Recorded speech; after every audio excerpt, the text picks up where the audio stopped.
আমাদের শ্রম সচিব তারা মিথ্যাচার করছেন। শ্রম উপদেষ্টা বলেছেন গাড়ি বিক্রি করে আমাদের টাকা পরিশোধ করা হয়েছে, কিন্তু আমরা টাকা পাইনি। যদি ঈদের আগে শ্রমিকদের পাওনাদি পরিশোধ না করা হয় তাহলে এই শ্রম সচিবকে পদত্যাগ করতে হবে।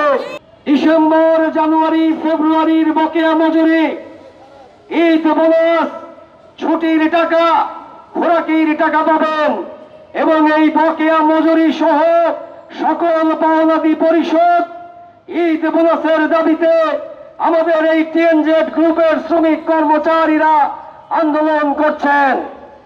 তারা আশা করেছিল নতুন যে সরকার, এই সরকার শ্রমিকদের পাশে দাঁড়িয়ে শ্রমিকদের দাবি আদায়ের জন্য কার্যকর ভূমিকা নেবেন। আমরা দেখলাম আমাদের শ্রম উপদেষ্টা, আমাদের শ্রম সচিব তারা মিথ্যাচার করছেন। তারা বলছেন শ্রমিকদের নাকি সকল পাওনা পরিশোধ করা হয়ে গেছে। এটা মিথ্যা কথা। এখানে মিডিয়ার বন্ধুরা আছেন। শ্রমিকদের কাছে মাত্র একটি কারখানা শ্রমিকদের কাছে এক মাসের বকেয়া মজুরির 80% টাকা এসছে। আমাদের কাছে মোবাইলে আছে, আপনাদেরকে আমরা স্ক্রিনশট দিতে পারবো। আরেকটি ফ্যাক্টরির ছুটির টাকা মাত্র 50% তারা নতুন করে পেয়েছেন, আর কেউ কোনো টাকা পাননি।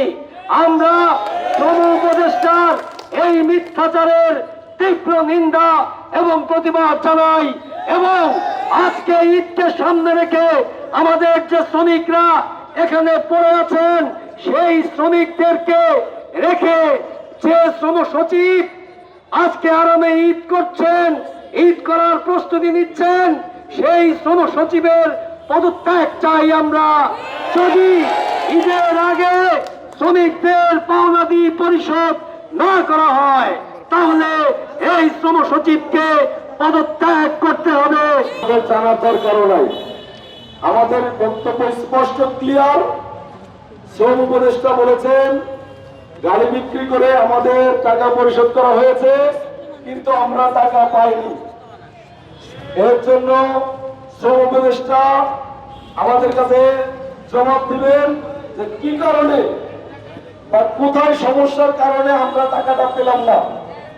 হয় শ্রম উপদেষ্টা মিথ্যাচার করেছে, না হয় মালিক পক্ষের কোন দালাল এই টাকাটা মেরে দিয়েছে।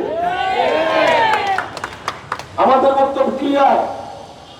আমরা আজকে 4টের মধ্যে আমাদের সকল পাওনাদি আমরা চাই পরিশোধ করুন, অন্যথায় আমরা কিন্তু কথা বলবো।